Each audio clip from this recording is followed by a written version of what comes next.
Welcome to Rapid Boom. Good morning all. मेरा नाम सूरज आनंद है और रैपिड बूम में आप सभी का स्वागत है। तो जैसा कि मेरे बारे में आप सभी को पता ही है कि मेरे पास 3 साल का टीचिंग एक्सपीरियंस है और उसी के साथ ही साथ मैंने काफ़ी सारे पेपर्स भी क्लियर किए हैं। 2017 में एनडीए, 2018 में एसएससी सीएचएसएल, 2019 में एयरफोर्स एक्सवाई ग्रुप और 2020 में आईबीपीएस आरआरबी पीओ, जिसे ऑफिसर स्केल 1 भी कहते हैं। आज के टॉपिक में मैं आप सभी को अपना एनसीईआरटी का जो कोर्स चल रहा था उसी में आगे वीडियो बना रहा हूँ और ये जो आज का वीडियो है ये है 6th क्लास का 3rd चैप्टर। मैंने काफ़ी सारी चीज़ें आप सभी को पिछले वीडियोस में बताई हैं कि लोगों ने कैसे यहाँ रहना स्टार्ट किया, कैसे खाना स्टार्ट किया, कैसे एग्रीकल्चर का डेवलपमेंट हुआ, कैसे कौन कौन से स्टेट्स थे, कौन कौन से डेट्स थे, कौन कौन से ईयर्स थे या फिर कौन कौन से एरा थे। तो इन सारी चीज़ों का मैंने आपको बताया और इवन पिछले वीडियो में मैंने आपको पैलेलियोथिक एज के बारे में भी आपको सब बता दिया था कि क्या क्या वहाँ के इंपॉर्टेंट साइट्स थे, उनमें से क्या क्या मिले थे। उनको ही बेस मान के आज आगे का चैप्टर स्टार्ट करते हैं जिसका नाम है गैदरिंग टू ग्रोइंग फूड्स। इसका मतलब ये गैदरिंग ऑक्यूपेशन कहीं ना कहीं मैंने आपको पिछले वीडियो में बताया था कि जो मेसोलिथिक एज में या फिर अगर पैलेलियोथिक की बात करें तो लोगों का जो ऑक्यूपेशन था वो था हंटिंग का, फूड गैदरिंग का। मैं न्यूलिथिक की अगर आज मैं बात करूंगा और न्यूलिथिक का चैप्टर में ही काफ़ी ज़्यादा इसमें दे रखा है हर एक चीज़। तो न्यूलिथिक में कहीं ना कहीं हम ये देखेंगे कि लोगों में एक दिमाग आने की शुरुआत हो चुकी थी और वो दिमाग था कि कैसे फूड को गैदर करके रखेंगे और उसके बाद कैसे हम आगे अपने हमारा जो खाना है उसे ग्रो कर करके एग्रीकल्चर डेवलप करके एक सेटल्ड और बढ़िया लाइफ जी के हम यहाँ रहेंगे। चलिए सबसे पहले मैं आप सभी को टाइम फ्रेम की बात करा दूं, जो कि टाइम फ्रेम काफ़ी ज़्यादा इंपॉर्टेंट होता है डेट्स याद करने के लिए। तो इस चैप्टर में ये 2021 का टाइम है जहाँ अभी आप रह रहे हैं। ये पीरियड है 0 का जहाँ पे जीसस क्राइस्ट का बर्थ हुआ था। इस टाइम फ्रेम को कहते हैं सीई और इसके पहले के जितने टाइम फ्रेम है उसे कहते हैं बीसीई, यानी बिफोर कॉमन एरा और कॉमन एरा। डेट्स वगैरह मैंने आप सभी को पिछले वीडियो में बताया था, तो उसको जाइएगा देखिएगा अगर यहाँ पे समझ नहीं आ रहा है तो। जो यहाँ हिस्ट्री का ओरिजिन हुआ था वो ओरिजिन हुआ था 2 मिलियन ईयर्स अगो। इस एज को हम कहते हैं स्टोन एज। अब स्टोन एज क्यों कहते हैं मैंने आपको ये भी समझाया था, क्योंकि वहाँ पे हमें स्टोन के अलावा कुछ और सोर्स नहीं मिला था, जिस वजह से इस पीरियड को हम स्टोन एज कहते हैं। 2 मिलियन से 12,000 साल तक का जो टाइम फ्रेम है इसको कहते हैं पैलियोलिथिक एज, जिसमें पैलियो का मतलब होता है ओल्ड और लिथिक का मतलब होता है स्टोन इन ग्रीक। इसके बाद हमने देखा था 12,000 से 10,000 तक की बात करूं तो इस टाइम फ्रेम के बीच था मेसोलिथिक एज। मेसो का मतलब होता है मिडिल और लिथिक का मतलब होता है स्टोन। अब 10,000 से लेकर जो टाइम आगे बढ़ता गया इस टाइम को हम कहते हैं नियोलिथिक एज, यानी नियो मतलब न्यू और लिथिक मतलब स्टोन। इन सब चीज़ों का मैंने आप सभी को अच्छे से डिस्क्राइब करवाया था और बताया था कि क्या क्या चीज़ें हमें मिली थी और लोग कैसे जीना सीख रहे थे धीरे धीरे। इस चैप्टर में आज मैं अगर मैं बात करूं तो सारा न्यूलिथिक पे ही है, क्योंकि बाकी इंपॉर्टेंट साइट्स और मेसोलिथिक तक हमने पिछले लेक्चर में देखा था। और कहीं ना कहीं जो पहला, दूसरा, तीसरा, चौथा चैप्टर है आपकी किताब में, पहला बताता है ओरिजिन के बारे में, दूसरा और तीसरा बताता है स्टोन एज के बारे में, जिसमें दूसरे में पहला पैलेलिथिक था, मेसोलिथिक था और तीसरे में न्यूलिथिक था। चौथी की अगर मैं बात करूं तो ये बताता है आईबीसी के बारे में, यानी इंडस वैली सिविलाइजेशन। तो कहीं ना कहीं हम ये देखेंगे कि न्यूलिथिक तक आते आते लोगों का अपना एक कॉलोनी डेवलप होने की शुरुआत हो चुकी थी जहां ये उनके घर थे। और इसी कॉलोनी के बाद हम देखेंगे कि कैसे एक कल्चर बनता है और कैसे इंडस वैली सिविलाइजेशन, कैसे सिविलाइजेशन का जो फॉर्मेशन होता है वो यहीं से स्टार्ट होता है। तो चलिए अब आगे बढ़ते हैं चैप्टर में। चैप्टर में आगे बढ़ते हैं और अब हम देखेंगे कि कैसे एक सेटल्ड लाइफ लोग जीने लग गए और एक ही जगह रह के एग्रीकल्चर करने लग गए। और एग्रीकल्चर का दिमाग अचानक से तो आया नहीं कि एक दिन रात में किसी को सपना आया और कल हो के उसने एक फसल उगाया और अगले दिन मार्केट में चल दिए बेचने के लिए। तो ऐसा एक दिन में नहीं होता, हिस्ट्री कभी भी हुआ है तो एक काफ़ी लंबा टाइम फ्रेम लिया है, उसके बाद ही चीज़ें आगे बढ़ी हैं। इसका भी जो कॉन्सेप्ट है वो एक लंबे टाइम के बाद ही हुआ था। 2 मिलियन से 12,000, 12,000 से 10,000, फिर 10,000 ऑनवर्ड्स न्यूलिथिक एज। चैप्टर में आगे बढ़ते हैं और अब हम देखेंगे कि एग्रीकल्चर किन किन रीजनों की वजह से एग्रीकल्चर ग्रो होने की शुरुआत हुई और कैसे लोगों के अंदर दिमाग आया। एग्रीकल्चर की अगर मैं बात करूं तो एग्रीकल्चर की वजह से ही लोगों में एक सेटल्ड वे ऑफ लाइफ जीने की आदत आई। इसका मतलब ये, अगर साइट्स की बात करूं तो नियोलिथिक एज में जितने भी साइट्स थे सब लोगों ने रिवर के ही आजू बाजू में वो साइट्स बनाए थे। इसका मतलब ये है कि उनको कहीं ना कहीं पता था कि अगर रिवर है तो जीवन है, यानी जल है तो जीवन है। क्योंकि अगर रिवर में कभी पानी खत्म नहीं होगा, और इसका मतलब ये है हमें कहीं भटकने की जरूरत नहीं है, हम अब यहीं फसल अपने उगा सकते हैं और यहीं अब रह सकते हैं। सो सबसे पहले आप जितना भी आप साइट्स देखेंगे न्यूलिथिक एज का, वो सब रिवर के ही किनारे होगा। उसका मेन रीजन यही है क्योंकि माइग्रेशन का जो सबसे बड़ा फैक्टर है कि रिसोर्सेज की कमी, और रिसोर्सेज में सबसे जो मेन है वो है पानी। अगर पानी ही आपके पास अवेलेबल है तो फिर आपको इधर उधर जाने की जरूरत क्या है, क्यों भटकना है आपको इधर उधर। एक ही जगह रहो, चीजों को समझो और फसल को बढ़ाओ, ट्रेड को बढ़ाओ और अपनी लाइफ जीते जाओ। सो वेल, आगे आप चैप्टर में देखेंगे कि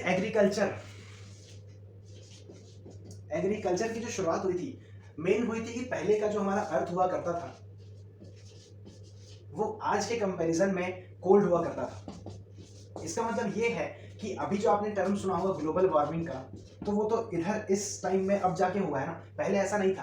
पहले अर्थ पे काफी सारे ग्रासलैंड हुआ करते थे।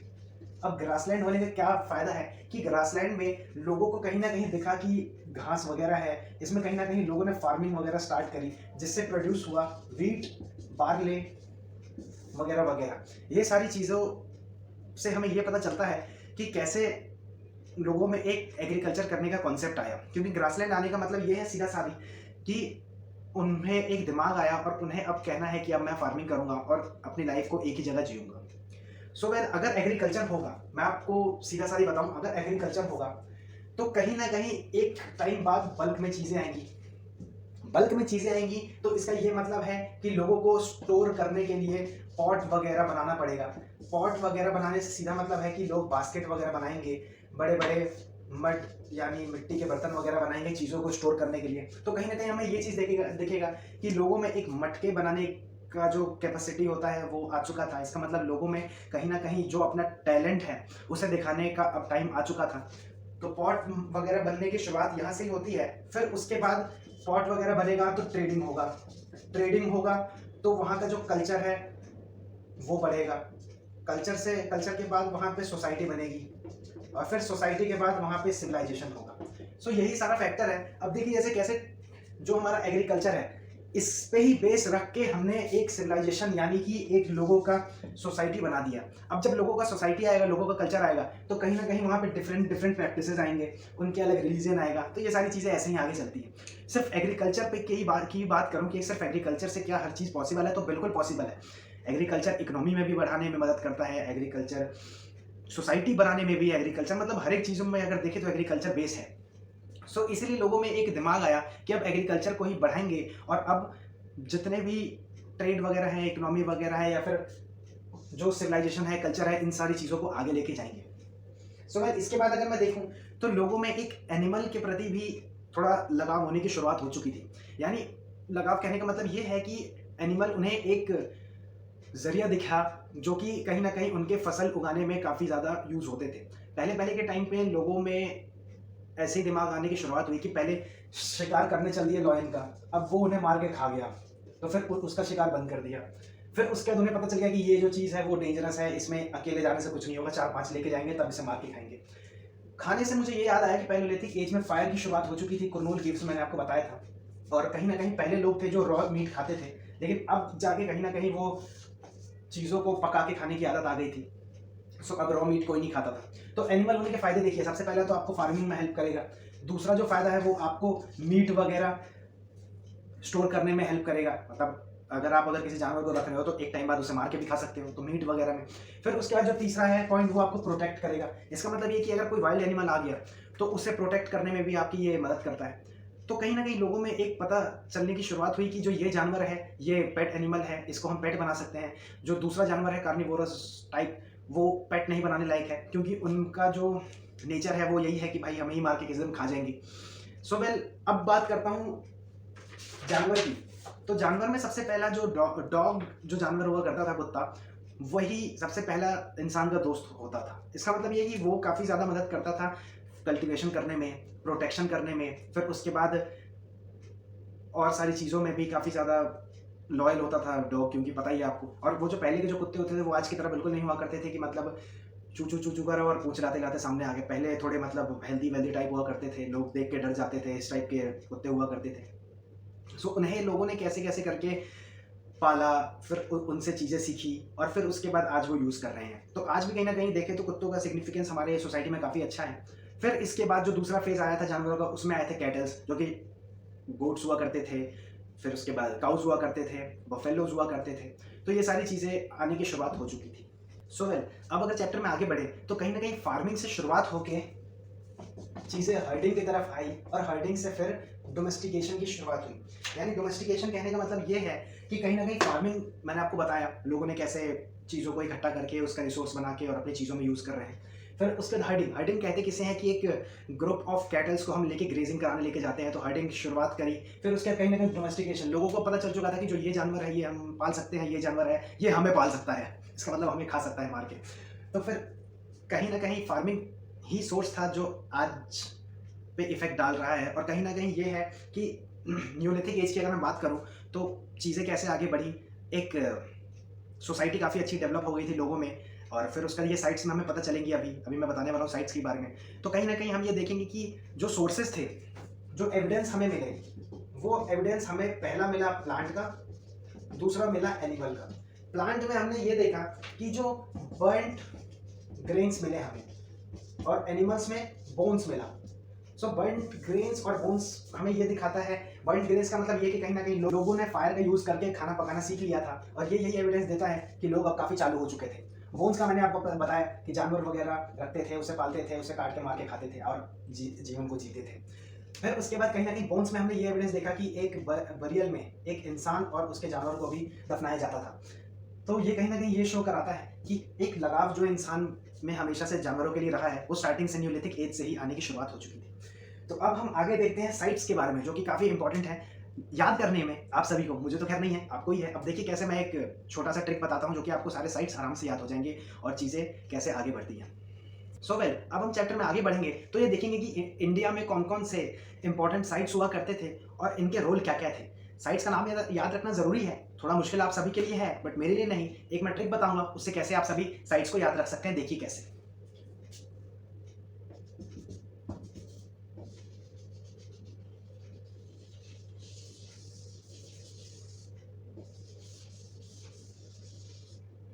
सो ये है अपना भारत। सो भाई सबसे पहले साइट की अगर मैं बात करूं तो ये श्रीनगर में है, जिसका नाम है बुरज़ाहोम। ये साइट काफ़ी ज़्यादा इंपॉर्टेंट है क्योंकि इस साइट में कॉटन प्रोडक्शन का हमें एविडेंस मिला था और फिर कहीं ना कहीं जो कॉटन प्रोडक्शन की शुरुआत हुई थी वो यहाँ पे स्टार्ट हो चुकी थी। इसके बाद ही हम ये देखेंगे कि यहाँ पे पोट्री डिज़ाइन हमें काफ़ी एविडेंस मिला है। ये कभी कभी मैच द फॉलोइंग में ये सारी चीज़ें आती हैं। पोइट्री मतलब ये एक मटका है और इस पे जो डिज़ाइन वगैरह बनता है, तो इसके एविडेंस हमें यहाँ बुरज़ाहोम से मिला था। फिर इसके बाद हम देखेंगे तो कहीं ना कहीं पोट्री में स्टोर वगैरह करेंगे, आपके ग्रेन्स हो गए, राइस हो गए, पल्स हो गए, वीट हो गए, बार्ली हो गए, तो कहीं ना कहीं हमें स्टोरेज का भी एक आइडेंटिफिकेशन यहीं से मिला है कि लोग काफ़ी बड़े बड़े मटके में चीज़ों को स्टोर करके रखते थे। फिर इसके बाद हम देखेंगे यहाँ पे हमें हर्ट्स मिले हैं। हर्ट्स हमें ये दिखाते हैं कि लोग कहीं ना कहीं एक सोसाइटी में रहते थे, जो कि सोसाइटी का अलग अपना एक कल्चर होगा, अपनी एक अलग एक अपनी एक रिलीजन वगैरह होगा। सो ये सारी चीज़ें हमें यहाँ से मिली। इसी के साथ साथ एक और साइट है गुफराल, जो कि कहीं ना कहीं अभी 2019 में आपका सेक्शन 370 वगैरह के हिसाब किताब से आया था। करंट का टॉपिक है इसलिए मैंने बताया आपको, और पता करिएगा इसके बारे में, काफ़ी इंपॉर्टेंट है। फिर इसके बाद जो अगला मैं ऐसे लेके जाने की शुरुआत करूँगा इंडिया में, मतलब नॉर्थ साउथ फिर इस तरफ। इसका कहने का मतलब ये है कि बुरज़ाहोम पहला, और इसके साथ ही पहले अगर पैलेयोलिथिक की अगर मैं बात करूँ तो मैंने पैलेयोलिथिक में आप सभी को 3 साइट बताए थे। एमपी में जो था भीमबेटका, इसको बी पे लिख देता हूँ, पैलेयोलिथिक का था। फिर उसके बाद एक हल्लोर मिला था जो कि पैलेयोलिथिक साइट था, और इसी के साथ ही साथ हमें मिला था यहाँ पे कुरनूल केव्स, जो कि पैलेयोलिथिक था। न्यूलिथिक मैंने आपको बताया कि लोग कहीं ना कहीं रिवर के ही किनारे रहते थे, जो कि काफ़ी रिसोर्सेज में हेल्पफुल था वाटर। तो कहीं ना कहीं ये ब्रह्मपुत्रा के आजू बाजू में यूँ हुआ करता था, इसी वजह से ये जो साइट है ये हमें मिला। इसके बाद अगर मैं बात करूं तो हमें मिला था मेहरगढ़। मेहरगढ़ कहीं ना कहीं आज के बलूचिस्तान में हुआ करता है, और मेहरगढ़ का अपना एक अलग इम्पोर्टेंस है। मेहरगढ़ का जो इम्पोर्टेंस है वो हमें ये बताता है कि कहीं ना कहीं लोगों में एक हाउसिंग का जो कॉन्सेप्ट था वो आ चुका था, यानी कि कहीं ना कहीं एक कॉलोनी में जितने घर हुआ करते थे वो हमें यहाँ से मिला है। इसी के साथ ही हमें यहाँ पे बरियल मिले हैं।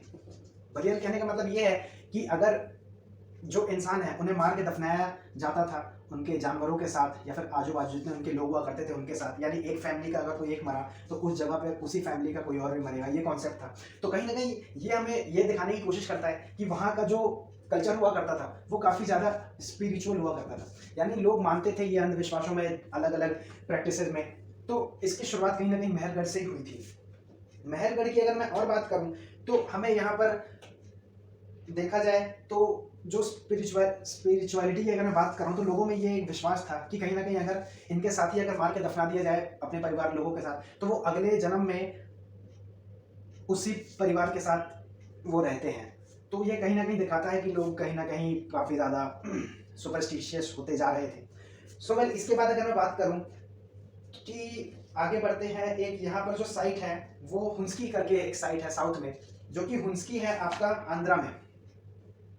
हुंस्की हुआ करता है आपका आंध्रा में। और इसमें हमें क्या मिला था, इसमें हमें मिला था कैटल, शीप, गोट, और फिर उसके बाद हमें एक मिलेट करके एक और क्रॉप है वो मिला था। फिर इसके बाद ही जो हमें इसी के आंध्र प्रदेश में एक पयमपोली नाम का एक साइट है, उस साइट में हमें मिला था ब्लैक ग्राम, और ब्लैक ग्राम मतलब वो काली चना, ये सारी चीज़ें मिली थी।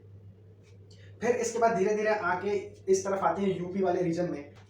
सो वेल, यूपी में 2 साइट हुआ करते थे और बिहार में एक। तो जो यूपी में पहला साइट कुलडिबा हुआ करता था और दूसरा हुआ करता था महागरा। और अगर तीसरे बिहार की साइड की मैं बात करूं तो बिहार में चिरांड करके एक CHIRANT करके एक साइट हुआ करता था। फिर क्योंकि ये इंपॉर्टेंट इसलिए है क्योंकि यहाँ पर हमें कहीं ना कहीं बफेलोज मिले थे और ऑक्सेस वगैरह मिले थे। फिर इसके बाद एक सबसे इम्पोर्टेंट साइट की अगर मैं बात करूं तो वो हमें मिला था नॉर्थ ईस्ट में इंडिया के, जिसका नाम है डयोजली हडिन। डयोजली हडिन का अपना एक अलग रोल है क्योंकि ये हमें बताता है, ये ब्रह्मपुत्र वैली में भी स्थित था, इस वजह से ये कहीं ना कहीं यहाँ पर है। और फिर इसके बाद हमें कहीं ना कहीं यहाँ पर जो एग्रीकल्चर की शुरुआत हुई थी और एग्रीकल्चर का ग्रोथ सबसे ज़्यादा मिला। और फिर उसके बाद एक स्टोन अलग अलग प्रकार के मिले यहाँ पे, इसका मतलब कहीं ना कहीं स्टोन का जो मॉडिफिकेशन हुआ था वो हुआ था। और फिर देखेंगे हम कहीं ना कहीं फॉसिल वुड्स वगैरह मिले थे यहाँ पर। और उसके बाद जो यहाँ पर हमें एक स्टोन करके होता है जेडिट, JADEITE, एक जेडिट एक मार्बल है या फिर स्टोन है जो कि कहीं ना कहीं चाइना से लोग लाते थे उस टाइम पे। तो ये शो ये करता है हमें कि चाइना से कहीं ना कहीं उस टाइम पे ट्रेडिंग हो रही थी और लोग काफ़ी ज़्यादा अपनी इकोनॉमी बढ़ाने की कोशिश करते जा रहे थे। तो कहीं ना कहीं ये अच्छा भी है। और ये सारे साइट्स थे, अगर फिर से अगर इन्हें देखें तो ब्रुजा होम एक साइट, फिर उसका मेहरगढ़ दूसरा साइट, फिर उसके बाद आपका यहाँ हुंस्की तीसरा साइट, और फिर उसके बाद यहाँ पर आपका पलमपरी तीसरा चौथा साइट, फिर इसके बाद कुलडिबा पांचवा साइट, मेहरगढ़ छठा साइट, चिरांड सातवां साइट, और ये डयोजली आठवां साइट। तो कहीं ना कहीं 8 साइट है। और मैच द फॉलोइंग में कभी कभी आते हैं और आपकी बुक में काफ़ी अच्छा एक टेबल भी रखा है, ये वाला पेज नंबर 25 में, जो कि कहीं ना कहीं ये दिखाता है कि जो वीट, बार्ले वगैरह, शीप वगैरह, गोट, हम ये देखेंगे कि वीट, बार्ले, शिप, गोट हर टाइम कॉमन है। तो इसके अलावा जितने भी चीज़ हैं, जैसे मिलेट मिला था यहाँ पर, और फिर उसके बाद बिहार के चिरांड में ऑक्स, बफेलोज मिले थे। तो जो मैप वगैरह में यूपीएससी में पूछता है वो बेसिकली यही पूछता है कि मैच द फॉलोइंग, कहीं ना कहीं मैप से करो या फिर मैच में इसे बताओ कि ये कहाँ था। सो इसी के साथ ही अगर मैं चैप्टर के लास्ट पॉइंट पे आऊँ तो एक टर्म है, आप सबकी किताब में दे रखा है, जो कि है कैटल ह्यूलुक, CATALHUYUK। ये सबसे पुराना एक सभ्यता हुआ करता है न्यूलिथिक एज का, और ये कहीं ना कहीं टर्की में ये हमें मिलता है। इसी के साथ ही साथ हम ये देखेंगे कि जो अलग अलग मार्बल्स हुआ करते थे, फ्लिंट आया था साइरिया से, रेड सी से आया था काउडिस, और फिर मेडिटेरियन से आया था शेल्स। तो कहीं ना कहीं ये हमें ये बताता है कि लोगों में एक ट्रेडिंग की भावना आ चुकी थी, लोग अभी चाहते थे कि हमारा इकोनॉमी भी बढ़े। तो एक कल्चर से सिविलाइजेशन की जो शुरुआत हुई थी वो कहीं ना कहीं यहीं से हुई थी, क्योंकि लोगों ने ट्रेड करना जान लिया था। और एक बार जिसको ट्रेड का आदत पड़ जाए तो कहीं ना कहीं वो यही चाहेगा कि जो हमारा एक अलग जो कल्चर है वो इधर उधर फैले और हमारे जो लोग हैं वो कहीं ना कहीं हमारे साथ आए और चीज़ों को आगे बढ़ाए।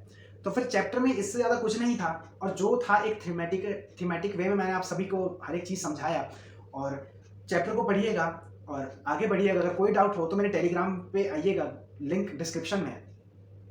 उसी के साथ ही साथ मैं अनअकैडमी का भी थोड़ा बता देता हूँ, और जो कि आप सभी को पता ही है कि 10% का ऑफ मिलता है मेरे कोड को यूज़ करने से, द सूरज आनंद, THESURAJANAND। तो काफ़ी अच्छा प्लेटफॉर्म है, उसमें भी आगे जुड़िएगा मेरे साथ और इस कोड को यूज़ करके 10% का आपको ऑफर मिलेगा किसी भी प्लस सब्सक्रिप्शन पे। तो चलिए फिर मैं आपको अगले चैप्टर में और अगली वीडियो में मिलता हूँ। तब तक के लिए थैंक यू और जय हिंद।